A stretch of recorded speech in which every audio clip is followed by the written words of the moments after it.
Hi, so my name's Rana and I'm one of the psychotherapists here at Expressive Therapy SA, and I'm going to talk a little bit about the Safe and Sound Protocol. So the Safe and Sound Protocol is a neurobiologically focused intervention for children and adults.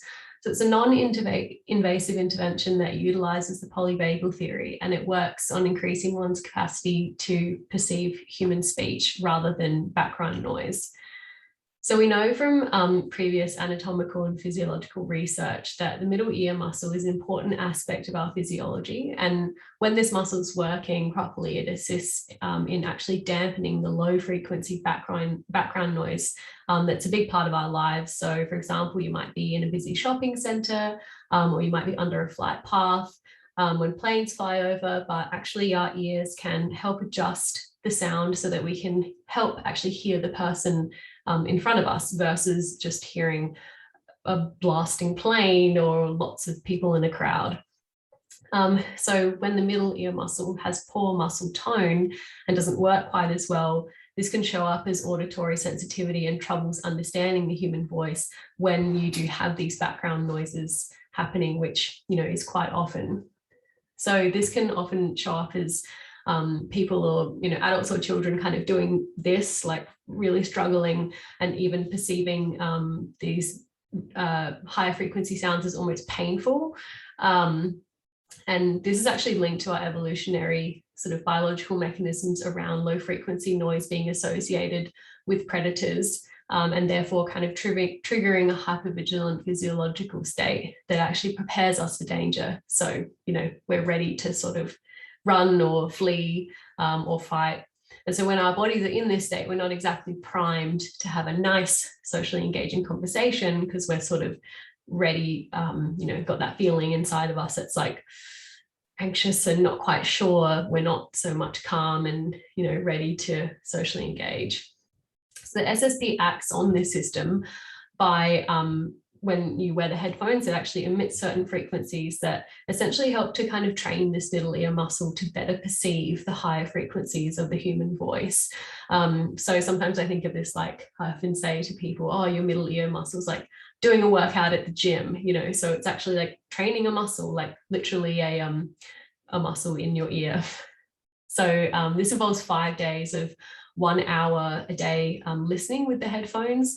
And this has been designed in a way that optimizes the working of this muscle and sort of train so that this listener transitions to a prime physiological state for spontaneous social engagement. So that's often what we see when people finish the SSP, is that they often report sort of a more feeling inside of calm or peace. And you can hear that sometimes in testimonials that I'll link within the description of this video.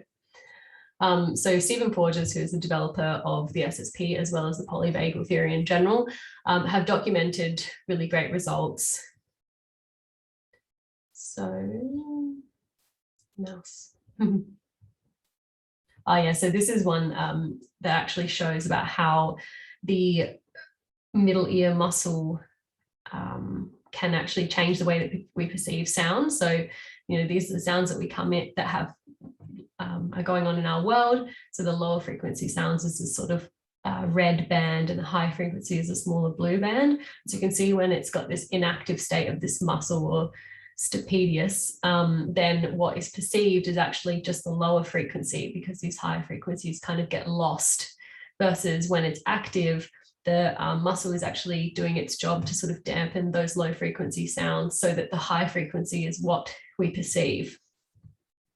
So this is the way, I guess, the facts that the SSP leans on in terms of physiology. So this is what I was getting at in terms of results. So this is one of, two of the trials that Porges and his team went through. And so you can see that where it says filtered music, the percent improvement is much higher than just wearing headphones with no filtered music coming through them.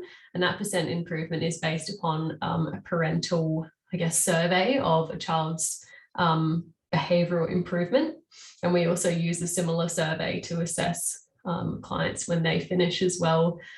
So we get parents, if it's a child client, to assess pre-SSP at the end of the process and then 2 weeks post. And we've seen up to, I think it's about an 80% improvement based on the parent feedback in some children's behaviour.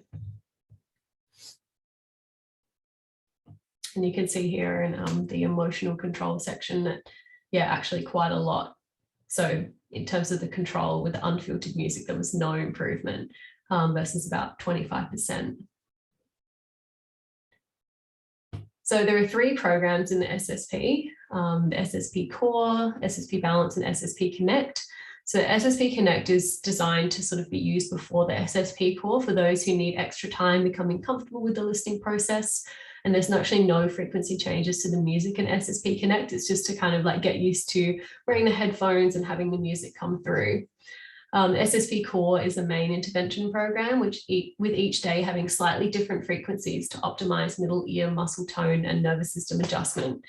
And SSP Balance is a follow-on program with less intense frequency modulation and can be actually used remotely for short listening sessions to promote the uptake of changes after the SSP Core.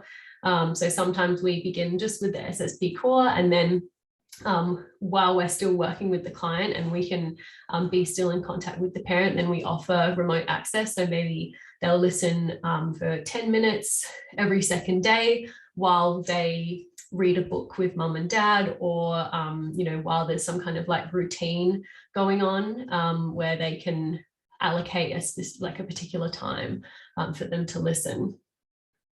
So currently, Expressive Therapy SA is the only provider of the SSP in South Australia, and we have pretty extensive experience now in providing this program up to children of the age of 16 years over the past 8 months. So we've seen quite a few clients go through the program and have really good results, including clients that are still in contact with us and that we still work with today.